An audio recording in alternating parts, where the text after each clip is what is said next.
Muy buen día para todos. Aquí continuamos con nuestra quinta monitoría del curso de control automático de procesos del semestre 2021. Recordando que en la sesión pasada vimos cómo calcular las matrices A, B, C y D mediante la linealización del modelo, es decir, eh, hicimos el cálculo del espacio de estados.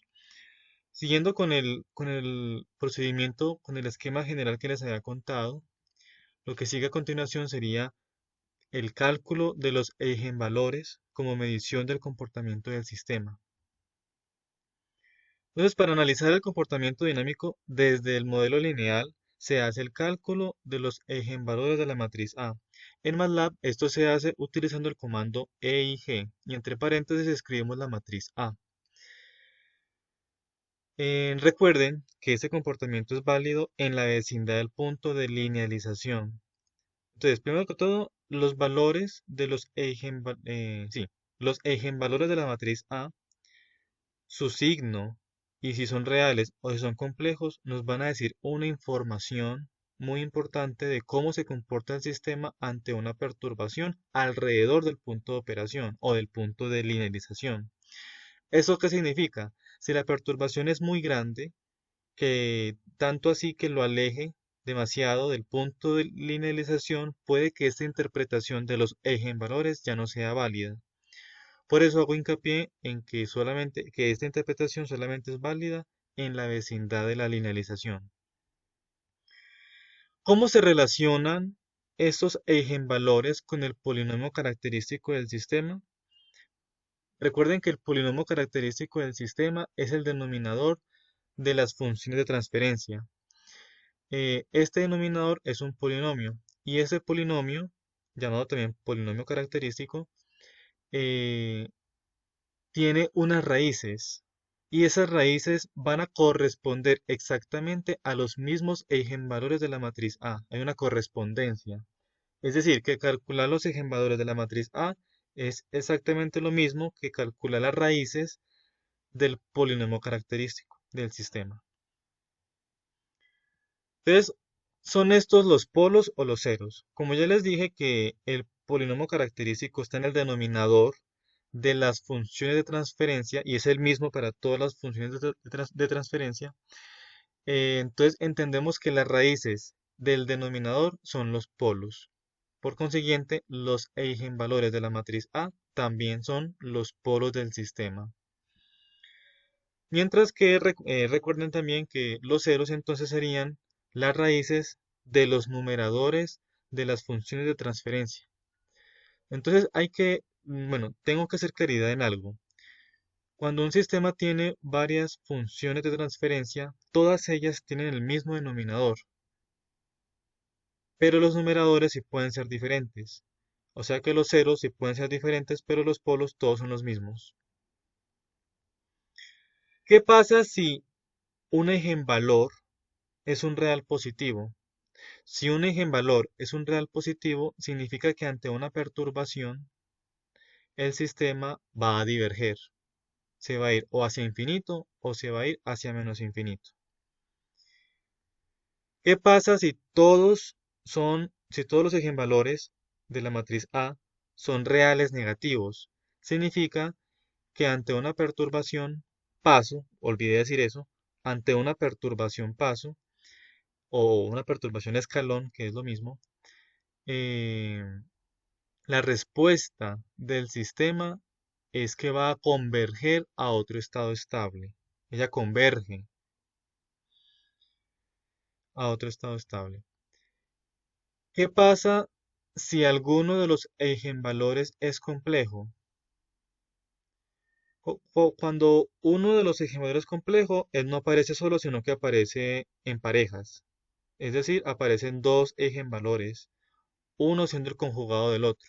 Es decir, que uno tiene parte imaginaria negativa y el otro parte imaginaria positiva. Cuando hay números complejos, significa que el sistema oscila ante una perturbación escalón.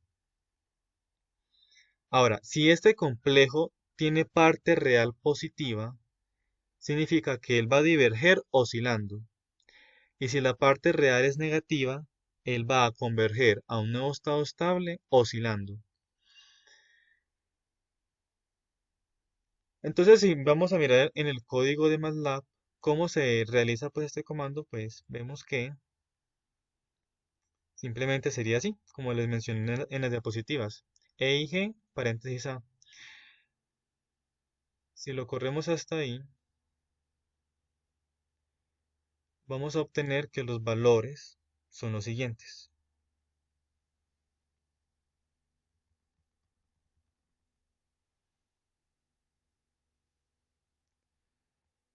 Son menos 2.2381 y menos 2.4048. Entonces, como los dos son negativos y son reales, significa que ante una perturbación escalón o perturbación paso, que es lo mismo, el sistema va a converger a otro estado estable eh, sin ningún problema. Él va a converger, él no va a diverger, pues.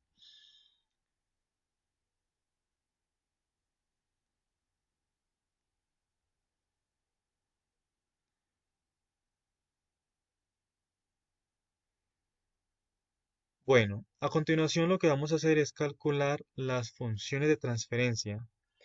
Hay, según ustedes han visto en clase, el cálculo de las funciones de transferencia se puede hacer de diferentes maneras. Una forma es hacer la Laplace al sistema linealizado, hacerle álgebra y despejar de allí las funciones de transferencia. U otra forma es que mediante este comando en MATLAB yo puedo transformar desde el espacio de estados, es decir, las matrices ABCD, hacia los polinomios que conforman el numerador y denominador de las funciones de transferencia. Entonces, esta es la forma más cómoda de hacerlo en MATLAB porque no hay que despejar nada, no hay que hacer Laplace. Esto se hace de manera inmediata. Mm, SS2TF significa State Space, espacio de estados, a función de transferencia. Este to, como en inglés significa, se escucha como dos o se escucha como a, hacia, to. Entonces, state space to transfer function. Recuerden que hay una función de transferencia por cada pareja, entrada-salida. Por cada una de estas parejas hay una función de transferencia. En nuestro caso tenemos dos entradas y tenemos dos salidas. Es decir, que vamos a tener cuatro parejas, o sea, cuatro funciones de transferencia. Este num y este den son vectores. Y en esos vectores, ¿qué hay? Los coeficientes del polinomio en orden decreciente de potencias. Vamos a mirar acá en MATLAB cómo se escribe eso. Pues se escribe como se los mostré en las diapositivas, pero tengo que mostrarles o explicarles aquí algo adicional. El último eh, argumento de entrada del comando ss2tf indica, es un número, tiene que ser un número, y es el número, y este número indica cuál entrada es la que estoy analizando. Entonces, cuando le coloque 1 significa que estoy analizando la primera entrada y 2 si es la segunda entrada. Entonces vamos a correr hasta allí y nos damos cuenta que num1 es es una matriz. Num1 es una matriz de dos filas. ¿Qué significa esto? La primera fila corresponde a la primera salida y la segunda fila corresponde a la segunda salida. Y las columnas son los coeficientes. Entonces, como hay tres columnas, significa que viene, este es el coeficiente del s cuadrado, este es el coeficiente de la s y este es el coeficiente del término independiente. Entonces, em, estos son los coeficientes del polinomio de la función de transferencia que asocia la primera salida con la entrada 1. Y este de acá es el vector con los coeficientes del polinomio que está en el numerador de la función de transferencia que relaciona la segunda salida, porque es la segunda fila, con la primera entrada. Ahora miremos den 1, que es este que aquí sale, den 1. Den 1 es un vector que contiene los coeficientes del polinomio en el denominador de todas las funciones de transferencia. Si ustedes se fijan, acá hay un den 2. Ese den 2 por consiguiente tendría que ser exactamente el mismo, porque el denominador es el mismo para todas las funciones de transferencia. Ahora, ¿qué guarda num2? Num2 es una matriz de dos filas, donde la primera fila corresponde a los coeficientes del polinomio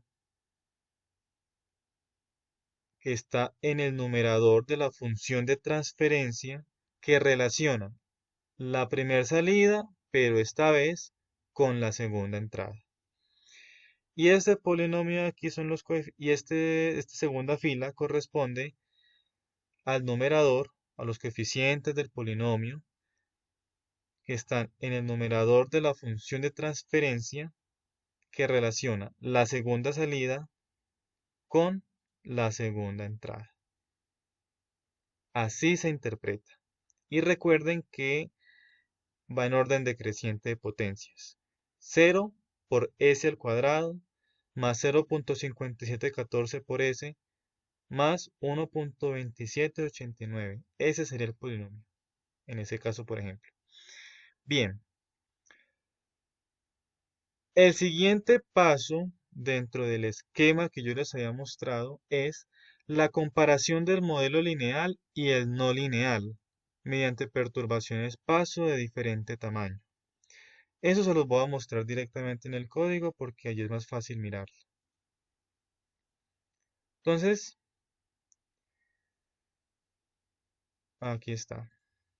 Les quiero recordar que estos códigos que estoy escribiendo van continuos en el mismo script que hemos venido trabajando. Bien, entonces vamos a darle continuo para que termine. Bien, y les voy a explicar cómo funciona. Hay un comando que es ss. ss significa state space. Entonces lo que él hace es construir un modelo y lo guarda en sys. Un modelo en espacio de estados. Y como argumentos de entrada tiene las matrices A, B, C y D. Entonces a este modelo lo vamos a perturbar con unos escalones. ¿Cómo lo hacemos? Primero definimos un vector de tiempo. Entonces hacemos un line space que vaya entre 0 y 10 y que entre 0 y 10 haga 100 divisiones o 100 puntos. Más bien, 100 puntos. Listo. Ahí construimos el vector de tiempo que será el vector de simulación, el tiempo de simulación. Y vamos a construir un vector para las dos, un vector para cada entrada. En la entrada 1 vamos a construir un vector de unos. Este vector contiene una columna, es decir, es un vector columna. Y va a tener tantas filas como elementos tenga el vector de tiempo. Y eso es para construir un vector de unos. Y lo vamos a multiplicar por este número. Esto significa el 50% de 4 séptimos. Recuerden que nuestra primera entrada físicamente corresponde a, yo no me acuerdo, revisémoslo, ya se me olvidó todo. La primera entrada corresponde a la tasa de dilución, esta de acá, F sobre B, es la tasa de dilución, 4 séptimos. Entonces, y estamos diciendo que vamos a perturbar con un 50% de su valor nominal. Recuerden que como vamos a perturbar este modelo que se encuentra en variables de desviación, porque el espacio de estado siempre va a estar en variables de desviación, entonces esto de aquí también está en variables de desviación. La entrada 2, que corresponde a la ya se me olvidó también, que corresponde a la concentración de A en el alimento. Entonces, esa vamos a decir que no la vamos a perturbar. Es decir, que en variables de desviación corresponde a un vector de ceros. A un vector de ceros. A un vector columna con la misma longitud, con la misma, con una cantidad de filas igual a la cantidad de elementos del vector tiempo. Y vamos a construir entonces una matriz U en donde guardamos ambos vectores de las entradas, entrada 1 y entrada 2. Bien, a continuación lo que hacemos es simular esas perturbaciones con el comando lsim. El primer argumento de entrada al lsim es el modelo lineal, el modelo en espacio de estados, que es este, que corresponde a este que está acá, que ya hemos definido previamente. El segundo argumento de entrada es la matriz U, donde están definidas las entradas para cada tiempo. Y el vector de tiempo que me va a indicar, pues, cuál es el tiempo de simulación. Y como argumentos de salida son estos. Aquí se guardan los perfiles, aquí se guarda el tiempo y aquí se guardan las entradas. Ay, la verdad no recuerdo quién es X1. Tendría que verificarlo. Luego, ahorita lo podemos mirar. Pero Y sí son los perfiles y T corresponde a los tiempos. Bien.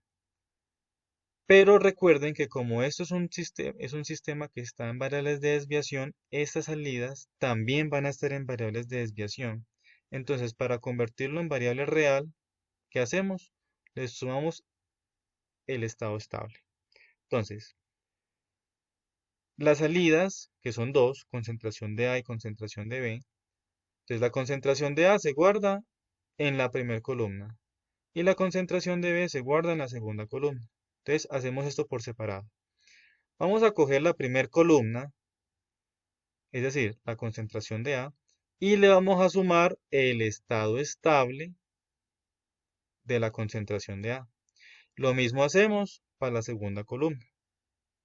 Le sumamos el estado estable a la concentración de B. ¿Y eso dónde lo guardamos? En esta matriz. Aquí estoy usando el mismo nombre que acá, es decir, que la estoy sobreescribiendo. Entonces, la primera columna, lo que hacemos es, mejor dicho, a la primera columna de Y1 vamos a dejarla igual al valor que tenía, sumándole el estado estable a la concentración de A. Y a la segunda columna vamos a decirle que es igual al valor que tenía, pero sumándole el estado estable a la concentración de B.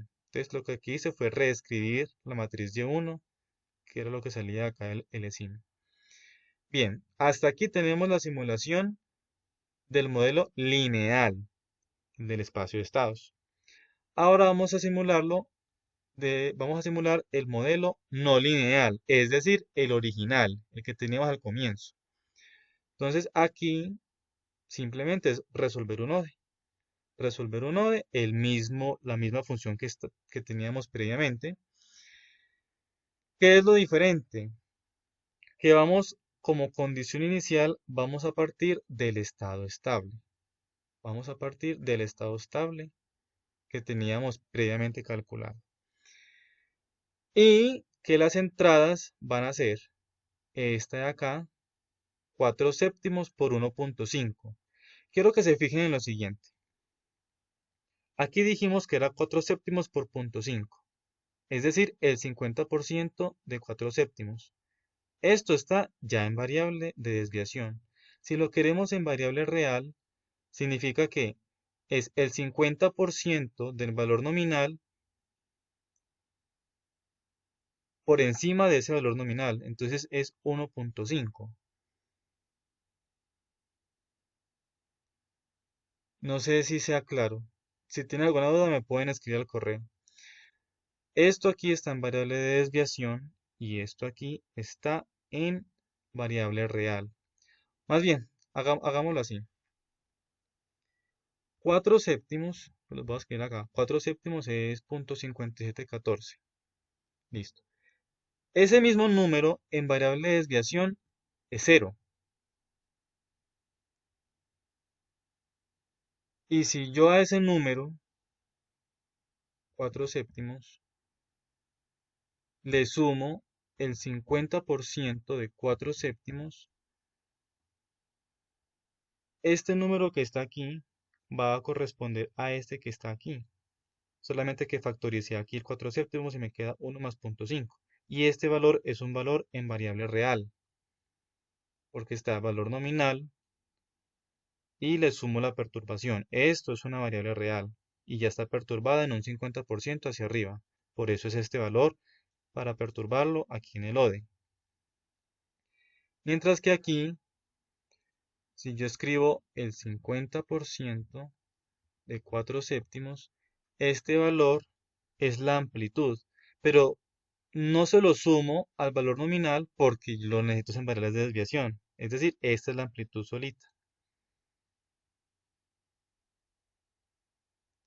Bueno, lo podría explicar mejor de esa manera. La amplitud de la perturbación es 0.2857, que si lo dejo así solito es variable de desviación. Y si le sumo el valor nominal es la variable real con la perturbación. Bien, entonces por eso aquí va el 4 séptimos por 1.5. Y aquí estamos dejando la segunda entrada sin perturbar, que ese era el valor nominal que tenía originalmente.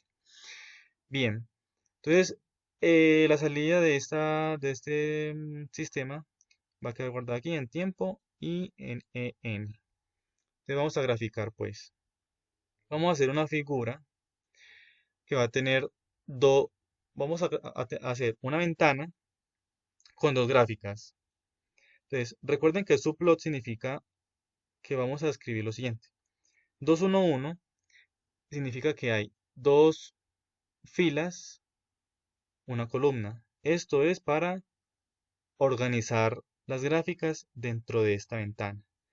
Y el tercer número significa en cuál posición es donde va a colocar la gráfica que voy a escribir a continuación.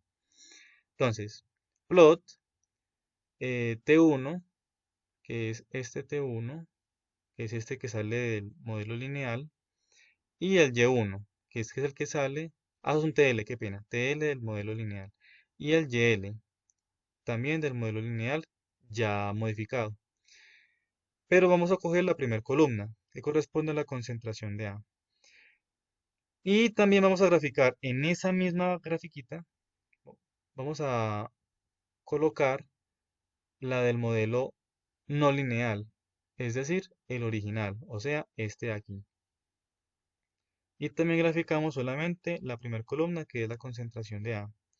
Aquí le definimos que el ancho de la línea sea 2 para que se vea más bonito. Y aquí establecemos pues que el eje X es el tiempo, el eje Y es la concentración de A.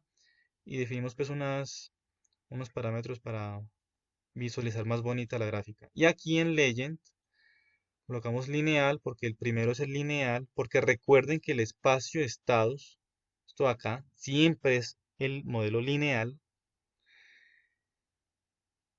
Y el no lineal corresponde al ODE. Y lo mismo hacemos para la segunda columna, es decir, para la concentración de B. De resto aquí es lo mismo. Entonces graficamos y observamos que los resultados son los siguientes. Esta gráfica ya la teníamos. Esta es la otra gráfica que hacía falta. Entonces, vemos aquí la concentración de A en la parte de arriba y aquí la concentración de B en la parte de abajo. Entonces recuerden que eran dos gráficas que están organizadas en dos filas, una columna. Bien. Este es el resultado que tienen que darles. No se comporta exactamente igual el lineal con el no lineal porque recuerden que el modelo lineal, eh, él funciona bien siempre y cuando estemos en la vecindad del punto de operación o del punto donde se hizo la linealización. Como estoy perturbando con un 50%, eso es una perturbación bastante grande. Es decir, lo estoy alejando del punto de linealización. Entonces, el comportamiento lejos de allí puede diferir del no lineal. Bien, doy por terminada la sesión de monitoría de hoy. Nos vemos en el siguiente video. Muchas gracias.